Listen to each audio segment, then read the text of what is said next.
We believe that the best way to learn the Smarter Balanced rubric and what it evaluates is to get some practice with hand-scoring sample student responses. But before you start, we'll walk you through the process of gathering evidence and scoring. The goals of this video are to orient you to a process for reading a student full-write response, tagging evidence within that response, and using that evidence to make scoring decisions. There isn't a single best approach to going through this process, but we believe the most important habit of mind that it supports is evidence-based scoring.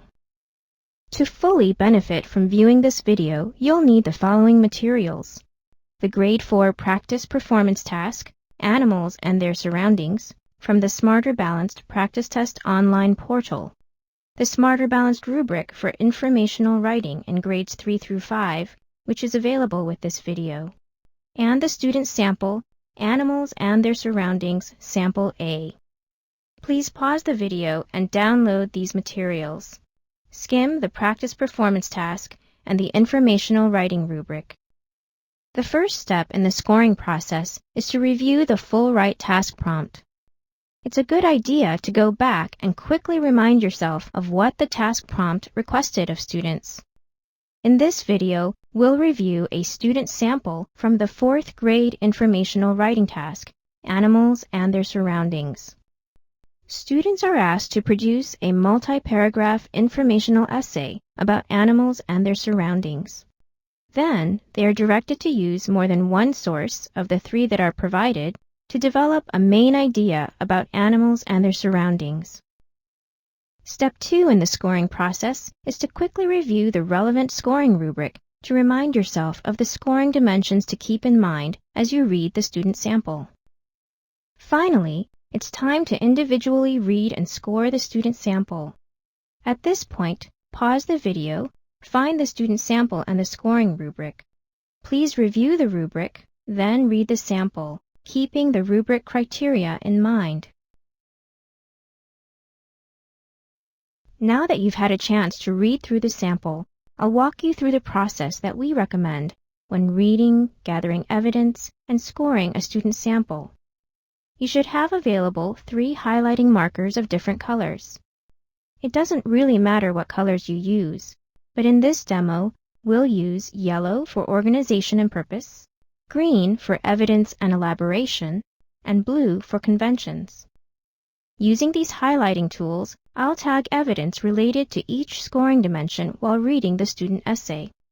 I've broken down the process to focus on one dimension at a time, but you could tag pieces of evidence related to any of the scoring dimensions as you notice them while moving through the essay.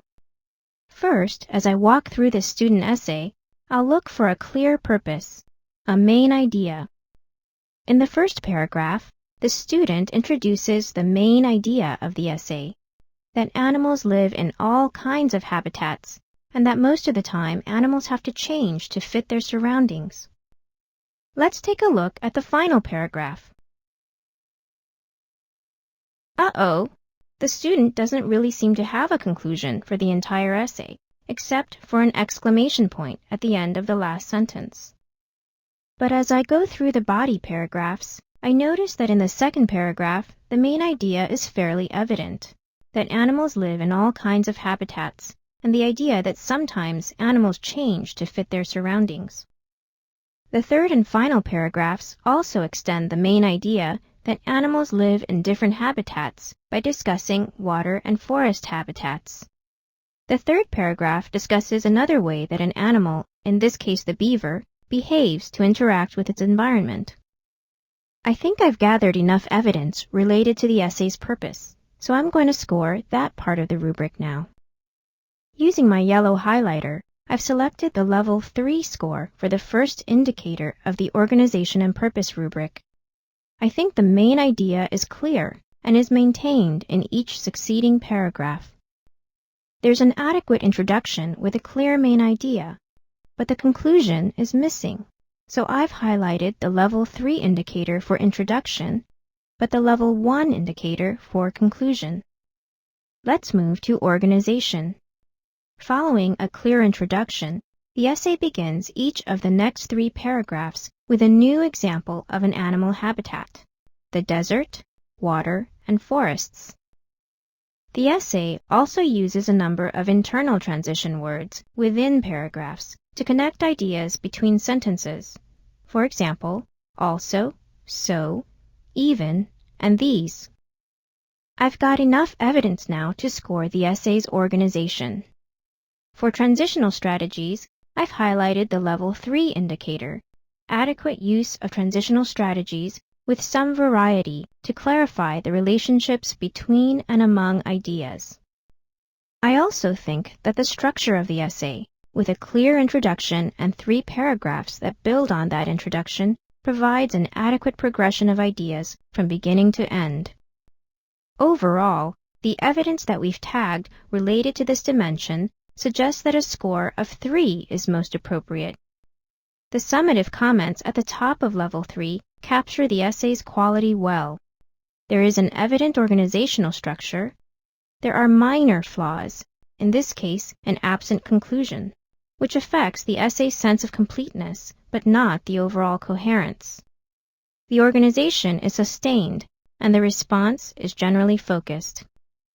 Let's move on to looking at the essay through the lens of evidence and elaboration. The evidence and elaboration dimension evaluates how well the essay supports the main idea. In this case, the student's introduction provides the main idea.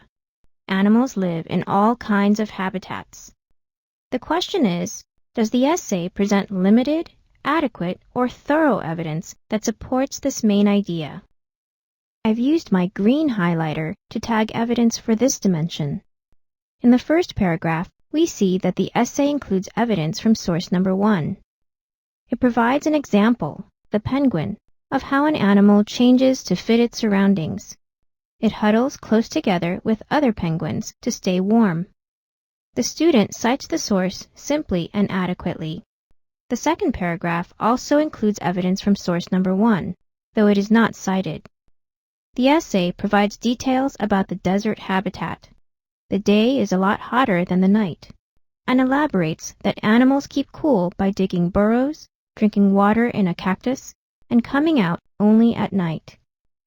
These details definitely support the main idea that there are different kinds of habitats, cold and hot, and that animals behave in ways that let them fit their surroundings. In paragraphs 3 and 4, we learn about 2 other kinds of habitats, water and forests.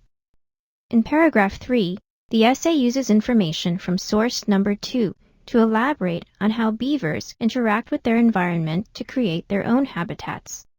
In paragraph 4, the essay includes details from source number 3 that describe the kind of habitat that trees provide to animals like squirrels and birds. This last paragraph is the weakest in that it doesn't really describe how animals change to fit the environment, but it certainly provides another example of an animal habitat. So let's score the evidence and elaboration dimension now that we have tagged some evidence. I've highlighted the Level 3 indicator for adequate evidence is integrated and relevant. I don't think the evidence is quite comprehensive, the Level 4 requirement, and remains at the general level. When using information from sources, the essay usually cites the source, with the exception of paragraph 2. Also, I've highlighted that the essay has adequate use of some elaborative techniques. This student definitely includes multiple examples of different animal habitats, sometimes describes specific animals that live in those habitats, and how animals behave or interact with their environments. Let's step back for a moment and discuss the question, what are elaborative techniques? Smarter Balance defines elaboration as the process of developing ideas by providing supporting details. These details may take the form of facts, definitions, examples, including personal anecdotes, descriptions, quotations, and explanations. In the sample we reviewed, we saw the use of examples of habitats and animals that live in them, descriptions, and facts. Now, what about vocabulary and style? The vocabulary is generally appropriate for the audience and purpose. For example, They also huddle close together to stay warm, and a generally appropriate style is evident. For example, in the desert, many animals dig burrows to keep cool. They also keep cool by drinking the water in a cactus. The essay uses a mix of precise and general language. For example, these lakes and ponds are homes to beavers, fish, and all kinds of great animals. In paragraphs 3 and 4, there is a reliance on the word great, which is repeated a number of times. But overall, the style and vocabulary are adequate. So, moving back to the rubric, I've highlighted the Level 3 indicator for generally appropriate vocabulary and style for audience and purpose. Overall, the evidence we collected warrants a score of 3 for this dimension. The elaboration and use of source materials is adequate. The ideas are adequately developed, and the response includes a mix of precise and more general language. Finally, let's score the conventions dimension. I've used my blue highlighter to tag evidence for this dimension. Overall, I find that the essay includes few errors in language conventions. Mostly they are spelling errors, desert, borrows, then, and a few word usage errors that appear to be typos rather than errors in usage. They, it. Overall, the evidence points to a score of 2 for conventions, the maximum score. There are no evident errors in punctuation, capitalization, and grammar usage, and very few errors in spelling.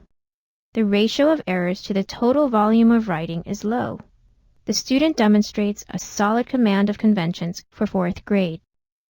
Now let's review the steps for reading, collecting evidence, and scoring. We start by reviewing the task prompt, reviewing the scoring rubric, and reading the student's sample with the scoring dimensions in mind. The next step is to tag or highlight evidence in the sample that is relevant for scoring particular dimensions of the rubric. Then, you highlight the level indicators in the rubric that match the evidence that you've noted. Finally, you select a score that best represents the preponderance of evidence for the focus of the dimension. The sample that we scored in this demo was not necessarily a typical sample, in that it was selected to be a clear Level 3 anchor for 4th grade informational writing. It's typical to find more variation in the scores across indicators within a single scoring dimension. In this example, we see that the essay has varied strengths and weaknesses within the same scoring dimension. Scoring this dimension is not so neat and simple, is it? In this case, how would you select an overall score for evidence and elaboration? We use a principle called the preponderance of evidence to make the scoring decision. We look at the strength of the evidence, and we focus on what this dimension is truly about based on the summative comments at the top of each column. This dimension is about providing elaboration of the main idea and use of source material to develop that main idea. Vocabulary and style are secondary, and citing sources is not mentioned.